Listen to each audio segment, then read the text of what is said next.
2.2 Difabilitas. Pembahasan difabilitas pada umumnya terbagi menjadi dua perspektif, yaitu Medical Model of Disability dan Social Model of Disability. Terdapat footnote ke-25. Isi footnote. Ro'fah, Teori Disabilitas, sebuah literatur review dalam Jurnal Difabel Volume 2 Nomor 2, /2015. Dalam kurung, Yogyakarta, Sigap 2015, halaman 137. Lanjutan teks. Meskipun terdapat perspektif lainnya seperti perspektif postmodern dan perspektif ekonomi, perspektif Medical Model of Disability dalam kurung model medis seringkali disebut juga sebagai individual model yang menitikberatkan pada kondisi medis seseorang. Terdapat footnote ke-26, isi footnote, englishagenda.britishcouncil.org, lanjutan teks. Model ini fokus pada penyembuhan difabel. Difabel dianggap sebagai pihak yang sakit dalam suatu masyarakat, sebagaimana diutarakan oleh Talcott Persson. Terdapat footnote ke-27. Isi footnote, Ro'fah, Objit, halaman 145. Lanjutan teks. Oleh karenanya, difabel dinilai sebagai pihak yang tidak sempurna dan bergantung, serta butuh pengobatan atau rehabilitasi. Terdapat footnote ke-28. Isi footnote, IBIT, lanjutan teks. Pandangan ini yang kemudian dikembangkan Savilio Rothschild dengan rehabilitation role dalam kurung peran rehabilitasi. Terdapat footnote ke-29, isi footnote IBIT.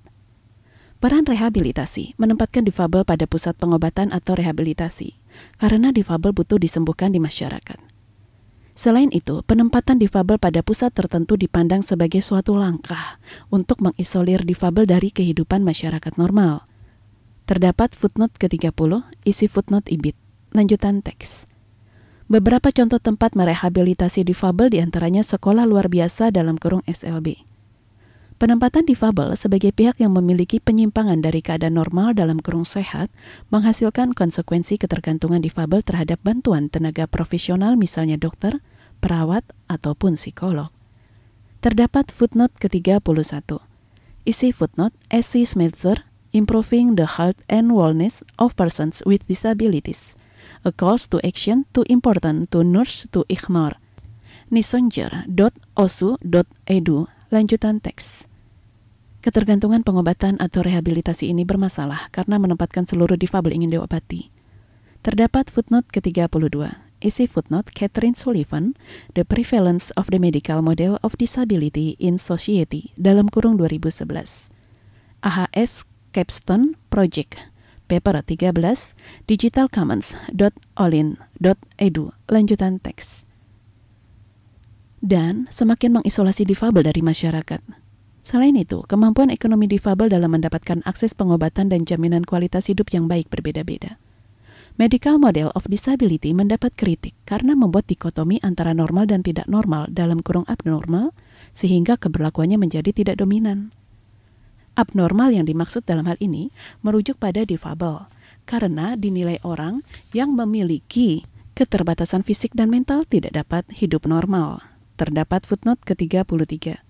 Isi footnote, Sheila E.M. McLean dan Laura Williamson, Impairment and Disability, Law and Ethics at the Beginning and End of Life, dalam kurung Oxon, Routledge and Cavendish, 2007, halaman 13.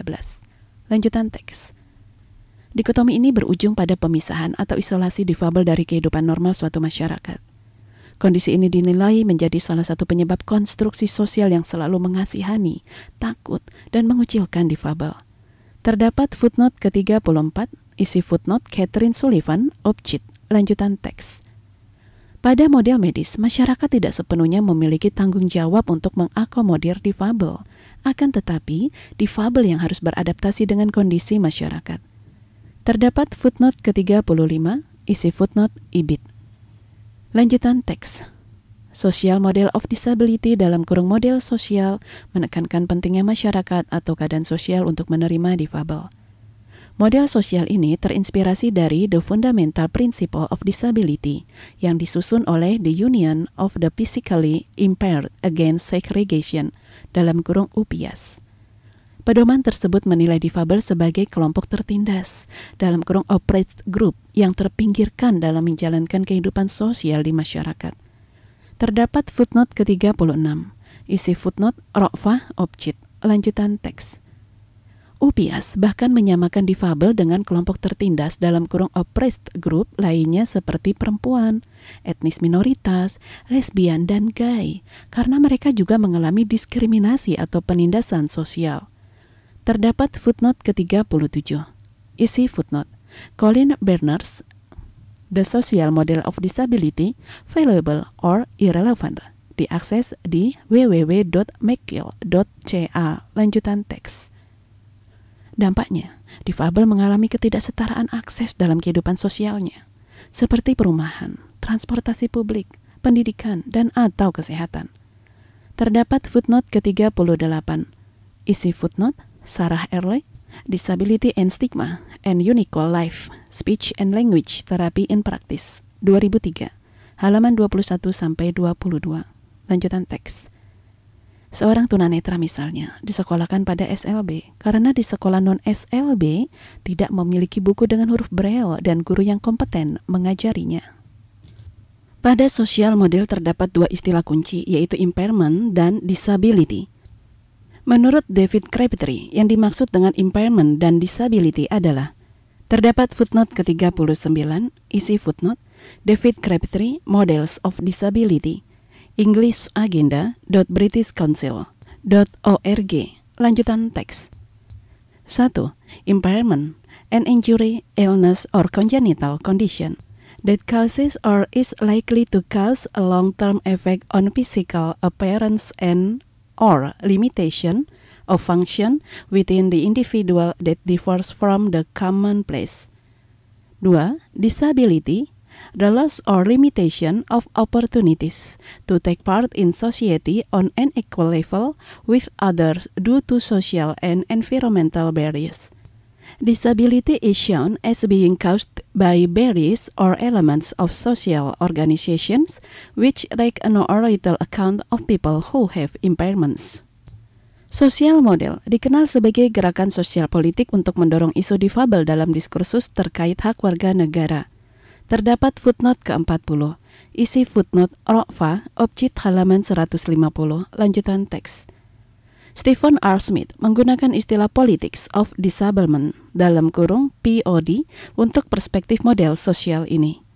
Terdapat footnote ke-41. Isi footnote Stephen R. Smith, Social Justice and Disability Competing Interpretations of the Medical and Social Models.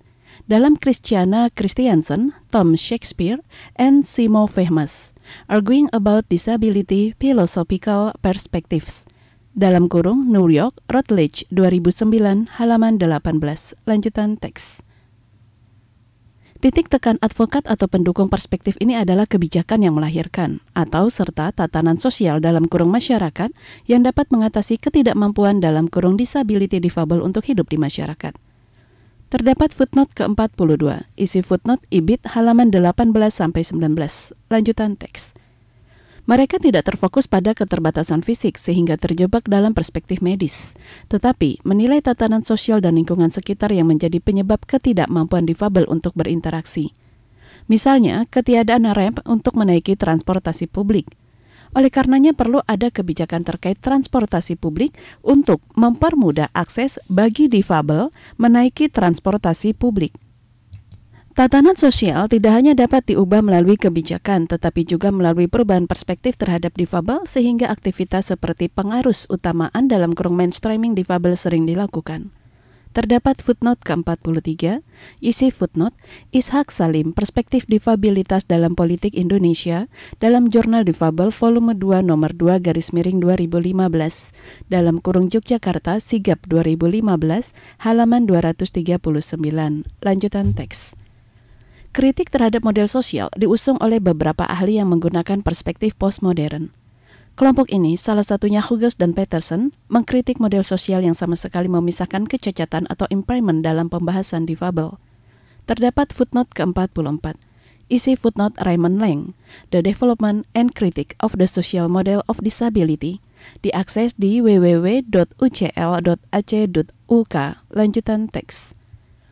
Pemisahan ini menjadi kurang relevan mengingat difabel tentu memiliki relasi dengan keterbatasan tubuh atau mentalnya.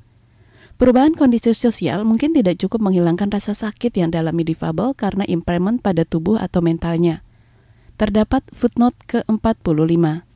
Isi footnote Rokfa, Objit halaman 153. Lanjutan teks. Beberapa difabel mungkin masih butuh dukungan medis. Tom Shakespeare memberi contoh untuk menekankan bahwa impairment tidak dapat dipisahkan dari difabel. Terdapat footnote ke-46, isi footnote Tom Shakespeare, The Social Model of Disability, diakses di www.academia.edu. Lanjutan teks. For those who have degenerative conditions which may cause premature death, or which any condition which involves pain and discomfort, it is harder to ignore the negative aspects of impairment. Selain itu, Smith mengkritik model sosial karena masih mengkategorikan kondisi ideal dengan tidak ideal yang menurutnya sama dengan membedakan keadaan normal dan tidak normal. Terdapat footnote ke-47. Isi footnote Stephen R. Smith, Objit halaman 19. Selain itu, model sosial juga mengelompokkan seluruh pengalaman personal difabel yang beragam jenisnya, terutama dalam konteks sosial politik. Terdapat footnote ke-48, isi footnote IBIT. Lanjutan teks. Difabel yang beragam, baik difabel fisik maupun mental, tidak memiliki pengalaman kolektif menjadi tertindas dalam kurung collective experience of oppression yang serupa. Terdapat footnote ke-49. Isi footnote Rokfa, Objit halaman 154. Lanjutan teks. Langkah menggeneralisasi pengalaman ini dinilai kritikus layaknya stereotyping pada seks dan gender, sekaligus mengesampingkan berbagai ragam difabel. Terdapat footnote ke-50, isi footnote IBIT. Lanjutan teks. Smith juga menilai kesalahan asumsi pada generalisasi kesamaan perjuangan dan tujuan difabel untuk masa depan yang setara atau seideal non-difabel ini. Menurut Smith, terdapat dua kesalahan asumsi dengan generalisasi tersebut, karena menilai seluruh non-difabel adalah independen atau mandiri, dan menjadi independen atau mandiri adalah keadaan yang diinginkan. Terdapat footnote ke-51, isi footnote Stephen R. Smith, Objit halaman 19. Lanjutan teks. Difabel tidak selayaknya dipandang secara dikotomis antara model medis dan model sosial. Akan tetapi, keduanya perlu dipahami dan dipandang secara proporsional, tergantung pada aspek difabilitas maupun orang per orang. Terdapat footnote ke-52, isi footnote World Health Organization World Report on Disability 2011, diakses di www.who.int. Lanjutan teks. Difabel dalam perspektif economics model of disability dalam kurung model ekonomi diposisikan sebagai kelompok yang memiliki nilai ekonomi lebih rendah. Terdapat footnote ke-53. Isi footnote Ishak Calim, Objit halaman 240. Lanjutan teks. Oleh karenanya, kondisi ini lebih dari sekedar permasalahan medis dan sosial belaka. Penilaian secara ekonomis terhadap difabel membuat mereka semakin termarginalkan karena perbedaan kemampuannya dalam bekerja, terutama dalam proses produksi, pengolahan, atau pemasaran suatu produk. Di Australia, 65,3% difabel tidak bergabung dalam angkatan kerja pada tahun 2001. Angka ini 3 kali lebih tinggi dibanding dengan non-difabel yang berjumlah 22,7% tidak bergabung dalam angkatan kerja. Terdapat footnote ke-54. Isi footnote Bruce Bradbury, Kate Norris, and David Abello, Socio-Economic Disadvantage and the Prevalence of Disability, www.sprc.unsw.edu.au. Lanjutan teks. Perspektif ekonomi atau model ekonomi terhadap difabel secara singkat dan lugas disampaikan oleh Thrivability, sebuah organisasi advokasi industri pariwisata yang inklusif dan dapat diakses difabel. Terdapat footnote ke-55, isi footnote Thrivability.travel. Lanjutan teks. Thrivability menilai bahwa pendekatan hak untuk mengakomodasi difabel diubah kepada pendekatan permintaan difabel terhadap produk dan layanan yang dapat diaksesnya. Terdapat footnote ke-56, isi footnote Thrivability, Occasional Paper nomor 4 and Economic Model of Disability. Thrivability.travel. Lanjutan teks. Difabel dianggap sebagai target pengguna atau konsumer yang besar, sehingga pemerintah maupun perusahaan perlu memberikan respon dengan produk dan layanan yang dapat diakses difabel. Usaha pariwisata yang tidak memberikan respon positif kondisi dan kebutuhan difabel akan berdampak pada hilangnya pelanggan atau konsumer. Beberapa hotel di Indonesia misalnya, terpaksa kehilangan konsumer hanya karena tidak memiliki ramp atau toilet yang dapat diakses oleh orang yang memiliki kemampuan berbeda untuk berjalan. Traffiability sebenarnya menekankan apa yang juga disebut the market model of disability. Terdapat footnote ke-57. Isi footnote the medical model of disability versus other models of disability. Selectedhealth.org, lanjutan teks. Berikut tabel perbandingan antara model medis, model sosial, dan model ekonomi difabilitas. Tabel 1, perbandingan model medis, model sosial, dan model ekonomi. Terdapat footnote ke-58, isi footnote traffiability, objit halaman 6. Lanjutan teks. The disability models. Terdapat tabel yang terdiri dari 3 kolom. Kolom pertama medical, kolom kedua sosial, kolom ketiga economic. Medical, personal problem, sosial, social issue, economic, demand issue. Medical, medical care, sosial, social integration, economic, economic integration. Medical, individual treatment, social, social action, economic, product development. Medical, professional help, social, individual and collective responsibility, economic, innovation in design and function. Medical, personal adjustment, social, environmental manipulation, economic, universal design. Medical, behavior, social attitude, economic culture.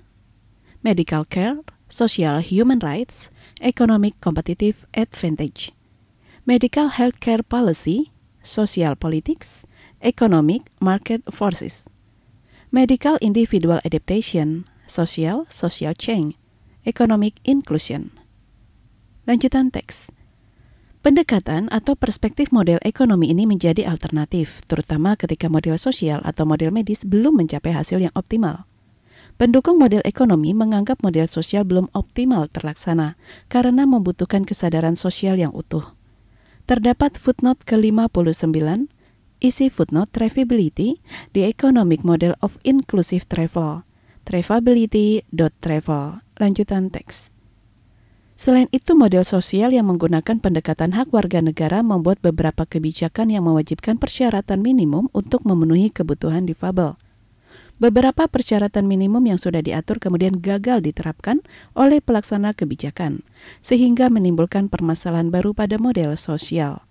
Terdapat footnote ke-60, isi footnote IBIT, lanjutan teks. 2.3. Difabel berhadapan hukum. Hukum di Indonesia masih sangat minim mengatur perlindungan difabel, baik dari segi substansi hukum, aparat penegak hukum, sarana peradilan, dan budaya hukum.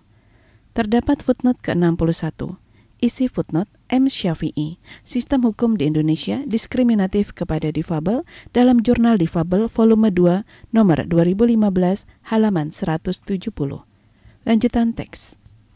Hal ini tidak lepas dari model medis yang begitu kuat di Indonesia, sehingga pemangku kebijakan serta kebijakan yang dihasilkan belum mengubah kebijakan hukum yang lebih aksesibel dan berpihak kepada difabel seperti konsep model sosial. M. Syafi'i menyatakan, ada 4 permasalahan hukum yang mengakibatkan sistem hukum di Indonesia masih diskriminatif kepada difabel. Keempat masalah tersebut adalah substansi hukum yang mencederai nilai kemanusiaan, aparat penegak hukum yang tidak progresif, sarana dan prasarana peradilan yang mudah diakses, serta budaya hukum lemah. Substansi hukum, khususnya hukum pidana material, kurung buka Kitab Undang-Undang Hukum Pidana _KUHP, kurung tutup, dan formil, kurung buka Kitab Undang-Undang Hukum Acara Pidana _KUHP, kurung tutup, belum memperhatikan karakteristik difabel. Stigma negatif terkait difabel ditemukan dalam peraturan perundang-undangan yang masih berlaku saat ini. Misalnya, pengaturan dalam KUHP dan KUHAP yang masih memandang difabel sebagai orang yang tak cakap hukum. Selain itu, KUHAP juga hanya mengatur kewajiban memberikan penasihat hukum kepada tersangka atau terdakwa untuk pembelaan, tetapi tidak untuk korban. Terdapat footnote ke-62, isi footnote, Indonesia, Undang-Undang tentang Hukum Acara Pidana, Undang-Undang Nomor 8 Tahun 1981, LN Nomor 76, TLN Nomor 3258, Pasal 54 sampai 56. Lanjutan teks. Di Solo, kasus Intan dalam kurung difabel Rungu Wicara menjadi contoh korban kekerasan seksual yang tidak memperoleh penasihat hukum sejak tahap penyidikan hingga persidangan. Pendekatan model sosial perlu diterapkan, salah satunya melalui pembentukan konstruksi sosial agar difabel bisa mendapatkan kesempatan yang sama di tengah masyarakat. Artinya, penasihat hukum bagi korban difabel juga perlu dipenuhi karena sudah dijamin dalam Undang-Undang Perlindungan Saksi dan Korban. Terdapat footnote ke-63, isi footnote, Indonesia, Undang-Undang tentang Perlindungan Saksi dan Korban, Undang-Undang Nomor 13 Tahun 2006, LN Nomor 64, TLN Nomor 4635, Pasal 5, Ayat 1. Lanjutan teks. Sebagai korban, difabel semestinya perlu dilindungi dan diberikan hak-hak sebagai berikut. Terdapat footnote ke-64, isi footnote, M. Syafi'i, Purwanti, dan Mahrus Ali, potret difabel berhadapan dengan hukum negara. Dalam kurung Yogyakarta, Sigap 2014, halaman 95-103. Lanjutan teks. 1. Hak untuk mendapatkan pendamping hukum. 2. Hak untuk mendapatkan penerjemah. 3. Hak untuk mendapatkan ahli. 4. Hak untuk bebas dari pertanyaan menjerat dan merendahkan.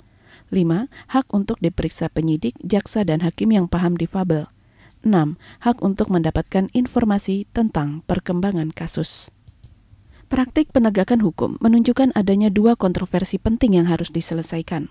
Kontroversi tersebut berkaitan dengan kasus difabel sebagai korban perbuatan pidana dan difabel sebagai pelaku perbuatan pidana. Pemahaman aparat penegak hukum terhadap pemenuhan hak-hak difabel yang masih sangat minim dan pengabaian karena stigma negatif. Beberapa kasus menunjukkan bahwa ketika difabel menjadi korban perbuatan pidana, maka aparat penegak hukum terkesan malas dan kesulitan untuk merekonstruksi hukum untuk mengadili pelaku. Dengan alasan korban tidak dapat memberikan kesaksian yang memadai, maka proses peradilan perbuatan pidana tersebut tidak diteruskan. Pada kasus ini, aparat penegak hukum lupa bahwa korban, siapapun dia, seperti apapun kondisi fisik dan mentalnya, mereka adalah manusia yang memiliki hak atas perlindungan dari ancaman dan praktik perbuatan pidana yang dilakukan oleh orang lain. Disinilah letak kewajiban negara untuk melindungi hak asasi manusia warga negaranya siapapun dia.